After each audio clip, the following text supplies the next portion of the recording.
So if I could, I want to start this afternoon with just a few remarks about the terrorist attacks in Brussels today. You've seen the President's remarks, as well as the Secretary's statement. As Secretary Kerry said, today's attacks in Brussels are an assault against the Belgian people and the very heart of Europe. Our thoughts are with all those affected by this violence, the injured, the missing, and the families of those whose lives were taken. You've also seen that Secretary Kerry spoke by phone this morning with his Belgian counterpart. He made it clear to Foreign Minister Reynders that we stand with the people of Belgium in this difficult time and that we will assist in whatever way they require efforts to bring the perpetrators to justice.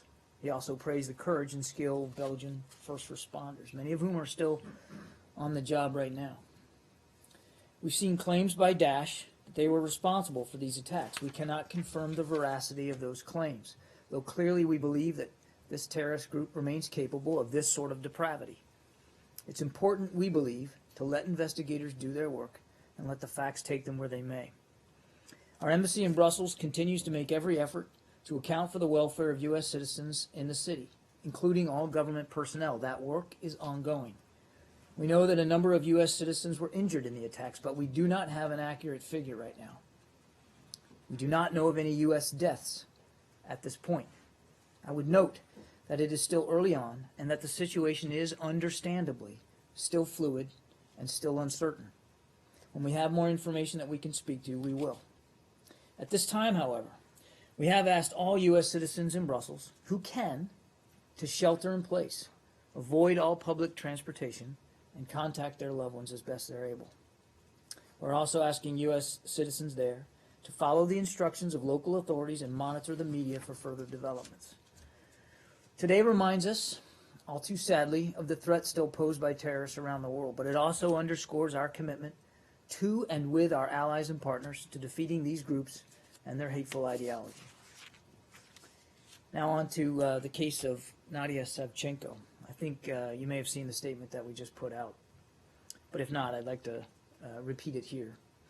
The conviction and sentencing of Nadia Savchenko to 22 years imprisonment show a blatant disregard for the principles of justice and contravene Russia's commitments under the Minsk agreements.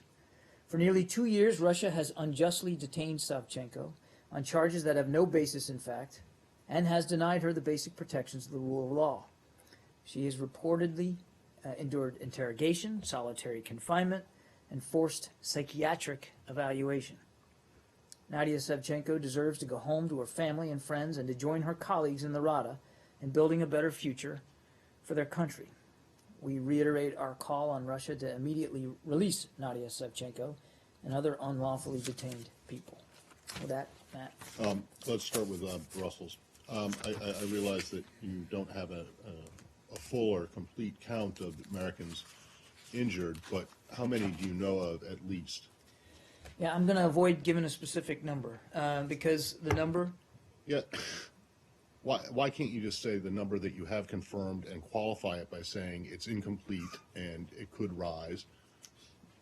The U.S. military has already spoken about one service member and the family. Mm-hmm. The Mormon Church has spoken. If the State Department is not able to give even a preliminary, albeit incomplete account, why? Why? Because there isn't a confirmed count right now, Matt. You don't have a confirmed count of the... The number keeps fluctuating, as you might expect it will, in a situation that is this fluid. So is it possible to go down? I don't know, Matt. I don't know. And it would be irresponsible for me to give out a number now when the numbers are actually changing literally by the hour. So we know of a number that have been injured. And we need to, again, let the medical people do what they need to do to patch these folks up. And also to give a number that you know for sure and say then that, look, this is early. Because we don't have a number we know for sure right now, Matt. There's estimates only, and they keep changing. And they go up and they go down, and they have all day. And I am simply not going to give out an estimate even that I know is going to be inaccurate in less than an hour from now, when we have better information. And I would just remind you that this just happened a few hours ago. When we have better information, as I said in my opening statement, we will gladly and happily provide it to you. Can you say that you know of the three missionaries, Mormon missionaries that the church has talked I about? can't confirm specific individuals. But so far, there's no one, no U.S. citizens reported killed. As of this moment, we know of no U.S. deaths. The U.S. has offered help in the investigation. Can you elaborate more into what kind of help you have promised? Well, it was a general offer of assistance, Leslie. Nothing specific. Again, when the secretary got a hold of his counterpart there, it was really very, very soon after reports of the violence, and it was a short call, as you might expect. Again, our offer of help was more general in nature, not specific. Okay. Yeah. The U.S. is hosting nuclear security summit next week. Wait, before we go, we want to do more on the, let's stay on Brussels, okay? If we can do Link to that, go ahead. Yeah, have you been able to account for all Chief of Mission personnel's U.S. personnel to international organizations in the city? As I said in my opening statement, the work of accounting for U.S. citizens in the city, including government personnel, is ongoing. So as far as I know, that effort has not been completed. John, when you say a number of U.S. citizens were injured, are you aware that any of them have life-threatening injuries? I don't have any information with any detail about the scope of injuries. We know that some U.S. citizens were injured in these attacks, but I just don't have additional info right now. Are there any U.S. citizens who are hospitalized? I don't know. I honestly don't know the condition. Is the United States helping Belgium in the investigation, recognizing the people who... I think I just answered that question. As I said, the secretary, in his phone call with the foreign minister this morning, offered U.S. assistance in the investigation, and frankly, in whatever way the Belgian government might require. I'm not aware of any requests for U.S. assistance at this time, either investigative or in any other way, but we stand ready to assist as needed. Can I just ask one general question? There have been a lot of criticism of the failure of the world intelligence, including the U.S. intelligence, when we see attacks like this happen. I mean, what do you make of that criticism? Don't you think the European and even U.S. intelligence have failed to detect that attack that will, at this scale will occur in Belgium? You know, within just hours of something like this happening, I think everybody's attention is rightly on trying to take care of those who were hurt, trying to recover those who are missing, trying to communicate with loved ones, and to try to secure not just the scenes at which the violence occurred, but other areas of the city to make sure that public safety is maintained as best as possible. That's what everybody's mind is on. There'll be an investigation of this. As I said, we've offered whatever assistance might be required. We'll let the investigators sort through this, and I'm sure that in that process, there will be lessons learned, and we'll wait for that. We'll await that work. Does the Secretary plan to stop either in Brussels anytime soon or any other place where he might send a message to Daesh or any other group that might have something similar in mind? As you know, the Secretary, he's in Cuba right now. He'll be leaving for Moscow this evening for a meeting with Russian officials and President Putin later this week. I don't have any additional travel this week or in the coming days to speak to right now. Are we still on Brussels? Let's stay on Brussels please. for just. Let's stay on this, and then we'll move off of it. Are you on Brussels? Go ahead. I'll come back to you. Hi. Just looking at the big picture, I mean, in the past, have you talked with European governments in the past about security measures? Have you sort of had concerns that maybe they're not as strict as the US? So is this a warning that there needs to be further action when you look at Paris, London, Brussels, and so on? Well, again, I think everybody's focus right now is on trying to take care of those who were hurt. The investigation is just getting underway in Brussels, and I don't want to get ahead of that process. I'm sure that in the investigation they'll learn things, and maybe they'll learn things that can be applied to future measures going forward. Again, I don't want to prejudice that effort right now, but as we've seen here in America, that terrorism is a difficult threat to thwart. We have to be right every day of the year, every hour of the day. Groups like whoever conducted this, but terrorist groups only have to be right once. And so it's a very difficult challenge to grapple with 100% success. What I can tell you, though, is certainly here at the State Department, we're committed to contributing to interagency efforts to do that and international efforts. It's why we're working so hard in the coalition against Daesh in Iraq and Syria. It's why, quite frankly, that we hosted the Countering Violent Extremism Summit here at the State Department, and it's why Secretary Kerry makes such an effort to try to stem through approach through political solutions the civil war in Syria, because that civil war, Bashar al-Assad's brutality, has allowed groups like Daesh to fester and grow in Iraq and Syria. And I don't think, certainly today's deadly events brings home, sadly, to people across Europe, particularly in Belgium, how real the threat is. And I don't, not that they needed to be reminded of that. I mean, even in Belgium, they didn't need to be reminded of that. But I'm sure that they have taken the threat seriously before today, and they will certainly do what they need to do once they learn, what really happened here. They'll apply those lessons learned going in the future. Everybody needs to continue to work hard against this threat, because again, as I said, they only have to be right once. We have to be right all the time. And just a quick follow-up, Donald Trump was very quick to tweet about how this shows there's a problem with the Muslims, as he put it. I mean, when he does that as the sort of front runner for a major party, does it undermine the diplomatic work you're trying to do? Well, I haven't seen those comments. Certainly, we wouldn't, and we've talked about public comments on the campaign trail and the impact that they are or not having. I'd let the candidates speak for themselves about their views. Our view is that what this shows, and I said this in my opening statement, is that a group like Daesh, and again, I'm not saying they're responsible for this, they've claimed it, but a group like this is still capable of this kind of violence. And we have to take that threat seriously, and we are. And it's something that we have approached not only here in the United States from an interagency perspective, but overseas from an international perspective. Clearly, we need to continue to look for ways to improve our capabilities against this threat, and we'll do that. This isn't about a religion. This is about a warped and brutal, depraved ideology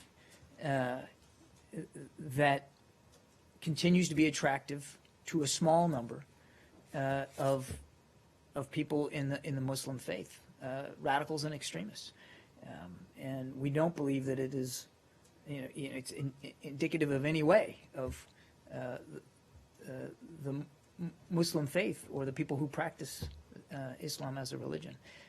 But it is a group that remains deadly, remains lethal, and we are going to remain focused on defeating them. But how do you decipher the fact? Let me go back here, okay? Same issue. Yeah, no, okay, but I'm going to go back here. Abby, and I'll come to you. Secretary Kerry was seemingly not in attendance with President Obama at the baseball game today in Havana.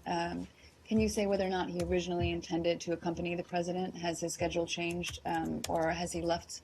I'll have to get an update from the travel team. I was not tracking his individual movements today in terms of what he was attending and what he wasn't. So why don't you let me get back to you on that? Yeah. Hi, Ali Watkins with BuzzFeed. Can you characterize at all what the intelligence sharing relationship was between the U.S. and Belgium post-Paris prior to this attack? And when the Secretary says that America is willing to help with this investigation, is there room for more to be shared there? I don't have specific information about intelligence sharing relationships with other countries around the world, and as you might expect, we wouldn't be speaking to that in any great specificity here from the podium.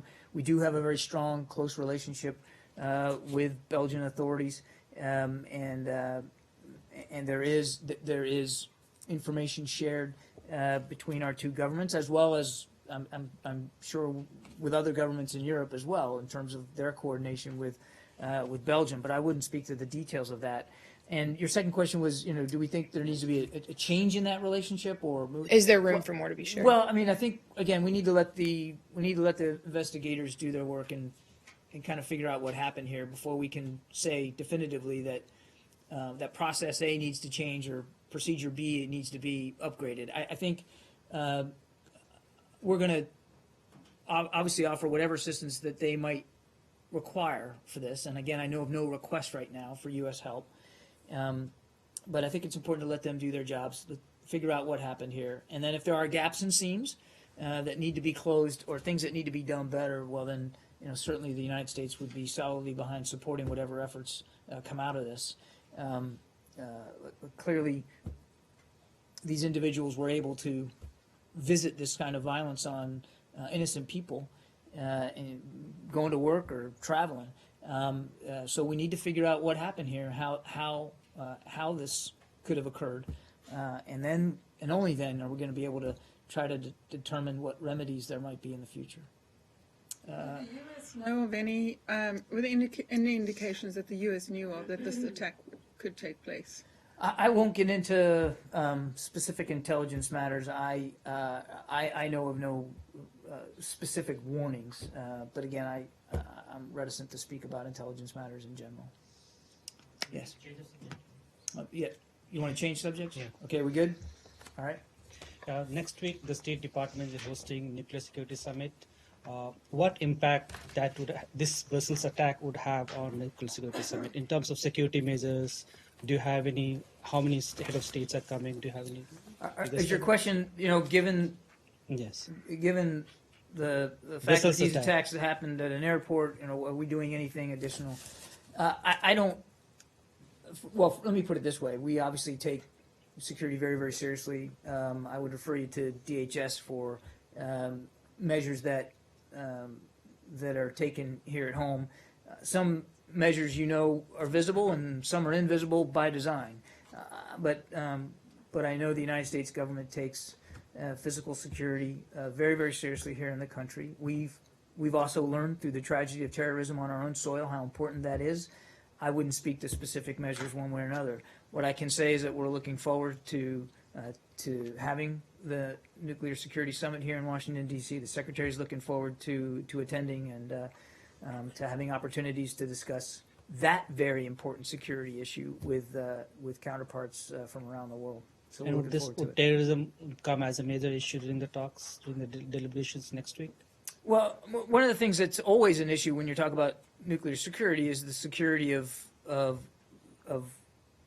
those kinds of systems, and we're always mindful that we would never want weapons of mass destruction to fall into the hands of terrorists because we recognize what a real danger that is. So without getting into specific agenda items, I think clearly issues of proliferation are a matter that are constantly discussed, particularly when you're talking about nuclear security. And do you know how many heads of states are coming? Do you have any I don't have an confirmed list? update for you. We can get that for you as we get a little closer to the summit itself. I just don't have a protocol update today. Yeah. Thank you, Mr. Kirby. South Korean government said that North Korea can conduct fifth nuclear test anytime. If North Korea do this again, will that be a violation of UN Security Council resolutions? Okay, let me make sure I got this right. You're saying the South Korean government, said that they can, that Conduct the North the can fifth, conduct? yes, no, North can conduct a fifth nuclear test anytime soon. Can conduct another one Yes, anytime soon. yes, sir. I haven't seen those comments, and again, I wouldn't speak to intelligence matters one way or another from the podium. We're mindful of the regime's desire to pursue tests like this. They've including one purported one recently. But again, I wouldn't prognosticate in the future and certainly wouldn't speak to intelligence matters. But if you're asking me if they were to conduct another test, Yes. would it be a violation? Absolutely it would be. And, then we would do as we've done before and take it up inside the UN. And also another one at Sung Kim, six-body talk to Special Envoy, went to the South Korea, talked with his counterpart with Kim Hong-gyun. Is that what kind of exceptional sanctions toward North Korea they agreed this time? Do you have any additional sanctions agreement between U.S. and South Korea exceptional? Well, he hasn't. He's traveling soon. I think you may have seen. We put out a media note on this, and so I don't have a readout of his discussions right now. But as we put in our media note, he'll be meeting with his counterparts there in the Republic of Korea, Vietnam, and Cambodia on this trip. And he'll certainly be discussing UN Security Council Resolution 2270 and the international community's obligations to meeting that resolution and to enforcing its components. But again, I don't have a readout of the visit. Yeah. North Korea? Yeah. Can you confirm media reports that North Korea conducted a land test submarine launched missile last week? No, we've seen his reports. I'm not in a position to confirm the veracity of them. Yesterday, 5 times. Yeah, what we've seen You're asking about the. North Korea did Yeah. 5 times yesterday. We've seen reports that they launched ballistic missiles into the Sea of Japan. Yeah. We're closely monitoring. Another one was yesterday, 5 times. Yeah. We've seen the reports. That's so We're many, monitoring it. so many times, so We're you monitoring cannot it very, very closely. Launches using ballistic missile technology are a clear violation, as you know, of multiple UN Security Council resolutions. We again call on North Korea to refrain from actions that further raise tensions in the region and focus instead on taking concrete steps toward fulfilling their international commitments. There's about Iraq. There's an article in Reuters that Secretary Kerry handed a note from President Obama in January to Abadi about the dam in Mosul that could collapse. That happened at a time when State Department also put out a statement saying that the dam could collapse as early as spring, which is basically we're now in spring. Is that assessment continues to be the same, your assessment, or has the Iraqi government taken any measures to prevent the dam from collapsing according to your information? We have certainly shared information and our concerns in the past about the Mosul Dam and its integrity with the Iraqi government. And I would add that the Iraqi government was having their own concerns at the same time. And we're in complete agreement that, that more needed to be done to ensure the dam's integrity. And they have taken steps to do that. They have. They've hired a contractor to go and to work on these structural issues. I don't have an update for you on that. I think I would refer you to the government of Iraq for the progress there. But it's beyond dispute that Prime Minister Abadi is showing leadership on trying to make sure that the dam's integrity is preserved, because he understands very well what the consequences of. Do you really believe he's taking the issue seriously? Yes, we do. Absolutely, we do. Yes. On Turkey, yesterday, Turkish and Iranian national was arrested in Florida over the weekend. I'm sorry. His name is Reza Zarrab. Indictment was published late last night as well. I was wondering if you have any further comments or whether you have talked to Turkish officials about this person. I'm afraid I don't. I don't have any information on that particular report. Yes, in the back there. China are deepening a nuclear security cooperation right now. So, what opportunity will bring to U.S.-China relations from the upcoming nuclear security summit, and what's your expectation on the possible interaction? I mean, the bilateral meetings between President Xi and President Obama. Well, I won't speak for the president and the meetings that he will have. That's really for my colleagues at the White House to speak to. As I said, we're looking forward to the Nuclear Security Summit, and there's an awful lot to discuss inside the framework of that forum. So the Secretary is very much looking forward to that, and looking forward to having discussions with our Chinese counterparts, again, inside the framework of the Nuclear Security Summit. I won't get ahead of those discussions. I think you can rely upon the fact that as the Secretary conducts bilateral discussions on the margins of the Nuclear Security Summit, we'll be reading those discussions out to you. But there are many issues inside the broader concern of nuclear security for us to speak with our Chinese counterparts about, as well as other bilateral issues and regional issues that I'm sure will come up in those discussions. So we're very much looking forward to it, and I think you'll see that we'll have more to say as we get into the actual meetings. Yeah. Yesterday, Republican frontrunner Donald Trump, in an interview to CNN, said that the U.S. needs to review its role with NATO alliance, not in terms of contributions, but in terms of money that it pays and the troops it contributes, because other countries are not matching the same figures. What's the State Department views on that?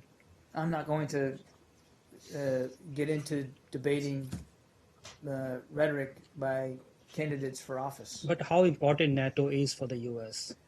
How important is NATO? Well, it's a critical alliance for the United States. We it's one of 7 security treaties that we belong to. And when you look at what's going on in Europe, when you look at how NATO has contributed and continues to contribute to the mission in Afghanistan, there are a lot of, and just frankly, what happened today in Brussels in terms of the very real terrorist threat on the continent. There are lots of relevant, continue to be lots of relevant issues for NATO to consider and to contribute to, and frankly to lead in. And the United States is very committed to our commitments under the NATO alliance, and I don't see that changing. But do you think that the NATO allies are contributing as much as you want them to do it? For instance, in Afghanistan, means they are a reluctant partner, they are not contributing as much as you want them to do it. You asked and then you stated it. So I'm just giving an example. We're confident in the integrity of the NATO alliance. We're certainly confident in our commitment, all of our commitments to the NATO alliance. Now, your question gets to defense spending, and the Secretary has been very honest about the fact that that not all nations are contributing the 2% of GDP that was required coming out of Wales to NATO commitments, and other nations are. So we continue to support that requirement.